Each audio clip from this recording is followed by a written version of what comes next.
今でも青が澄んでいる。今でも青が澄んでいる。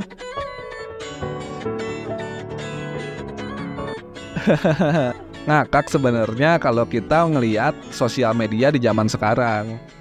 Bukan cuma karena kutipan-kutipan yang banyak disalahartikan, juga karena perilaku penggunanya yang makin aneh-aneh.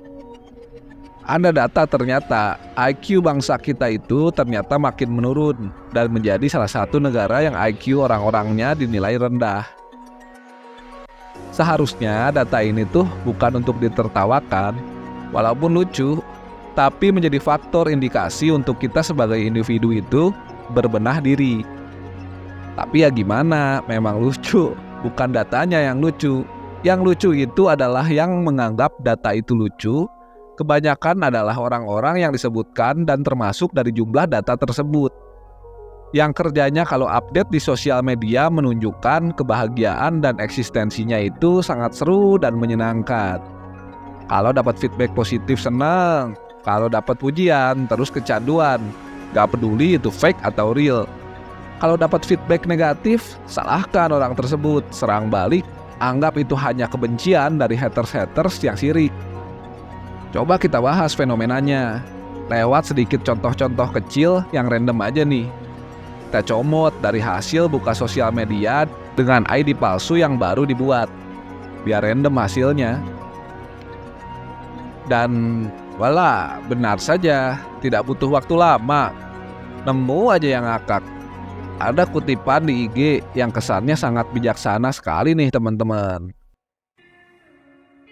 Ratukan saja dirimu sendiri karena raja zaman sekarang bukan kayak Raja Sulaiman, tapi Fir'aun, katanya tuh. Kita bedah ya. Ratukan saja dirimu, raja zaman sekarang.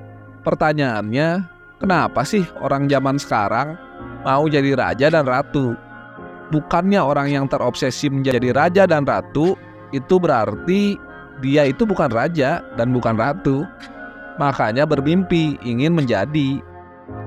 Kalau sudah jadi ya gak akan kepingin. Kan sudah, bukankah begitu? Terus dia sendiri menganggap dirinya itu apa? Kalau bangsawan masih mending, ada jalan tuh merebut tahta.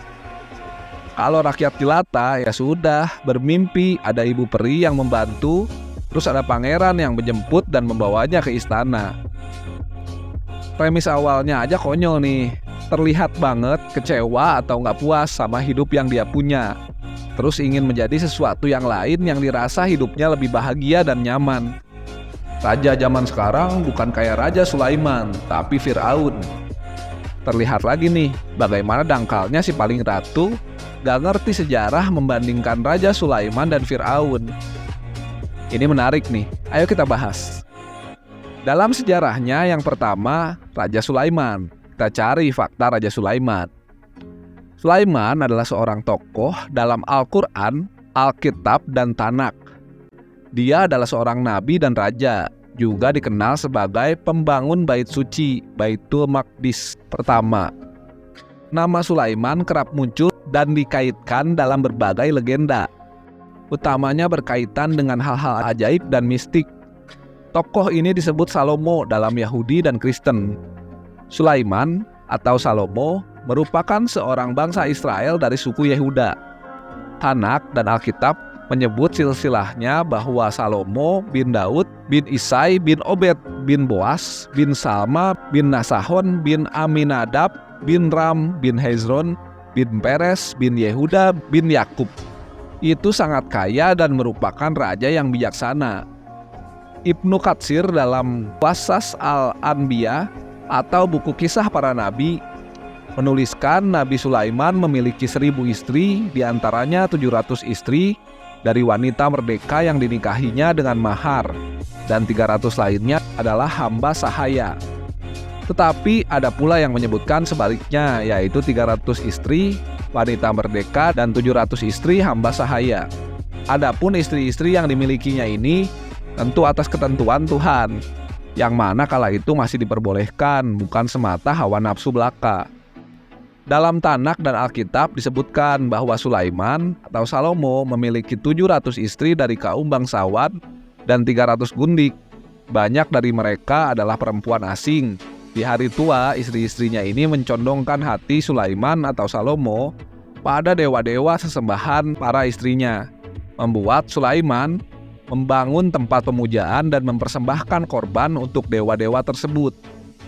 Tidak ada keterangan dalam Al-Quran dan hadis mengenai Sulaiman yang melakukan penyembahan berhala, dan pada umumnya tradisi Islam menolak keterangan tersebut. Jadi kalau dalam Al-Quran itu nggak ditulis kalau misalkan ada hal-hal yang buruk.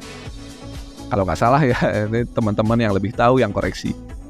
Namun keterangan dalam Al-Quran mengenai Sulaiman yang terletak di atas kursinya dikaitkan dengan penyembahan berhala dalam beberapa tafsiran. Bukan itu juga yang mau kita bahas ya. Oke, lanjut. Fir'aun sendiri adalah sebuah istilah atau dengan bahasa lainnya Faraoh. Merupakan sebuah gelar umum yang digunakan untuk raja-raja Mesir kuno dari dinasti pertama sekitar tahun 3150 sebelum Masehi, sampai aneksasi terhadap Mesir oleh Kekaisaran Romawi pada tahun 30 sebelum Masehi. Kita nggak bahas tentang sejarahnya, kita pelajari tentang konteksnya raja yang memimpin. Kalau teman-teman berpikir Fir'aun adalah seseorang raja yang zolim, jahat, angkuh, itu pasti berasal dari sudut pandang orang Yahudi yang diserap oleh ajaran agama pada saat ini lewat cerita-cerita kebencian orang-orang Yahudi terhadap Firaun. Rujukannya ke Ramses II sih biasanya.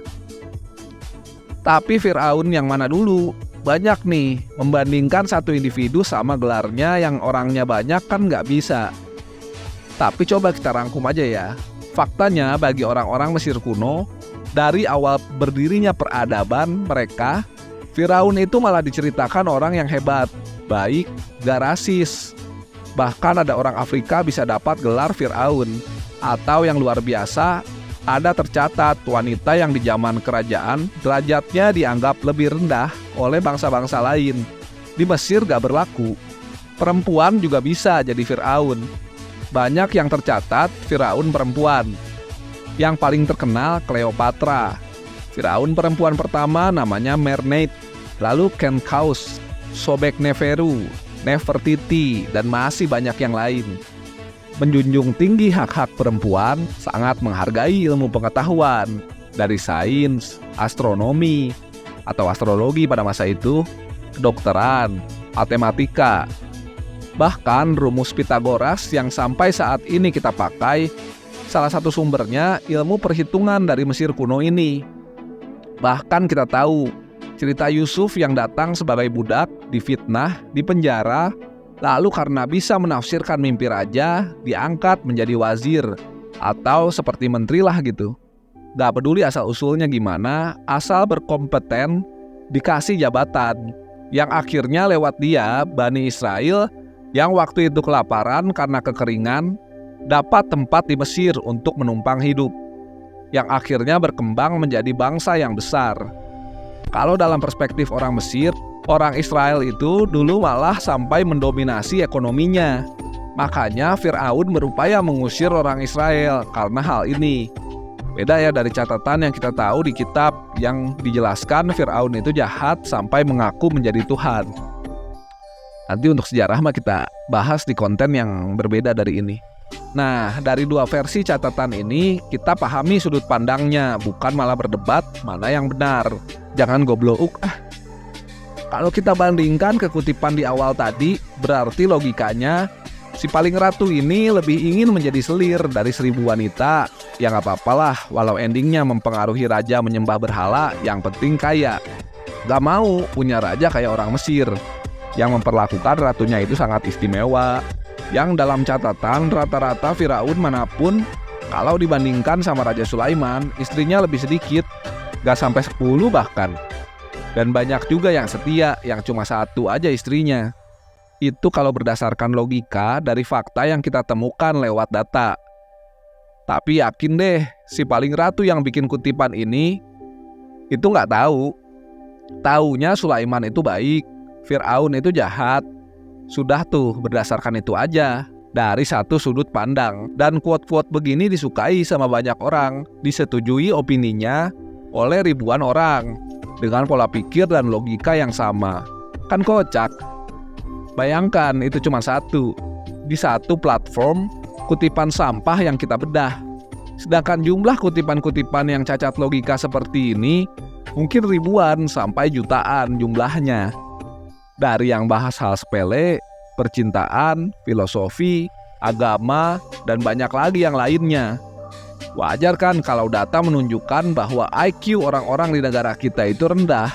Jadi masuk akal kan?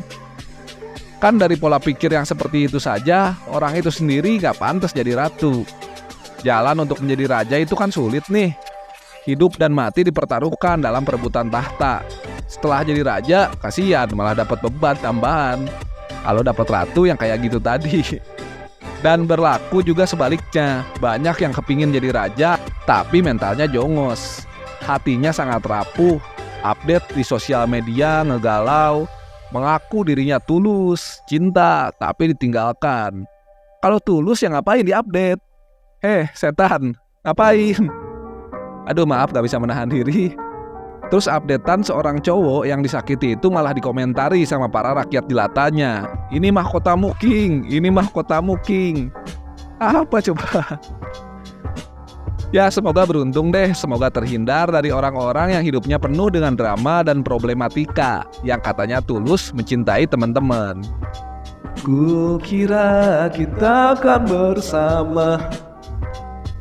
Jadi untuk teman-teman yang masih mau jadi raja atau ratu di sosial media, ya semangat, selamat bersaing, semoga sukses.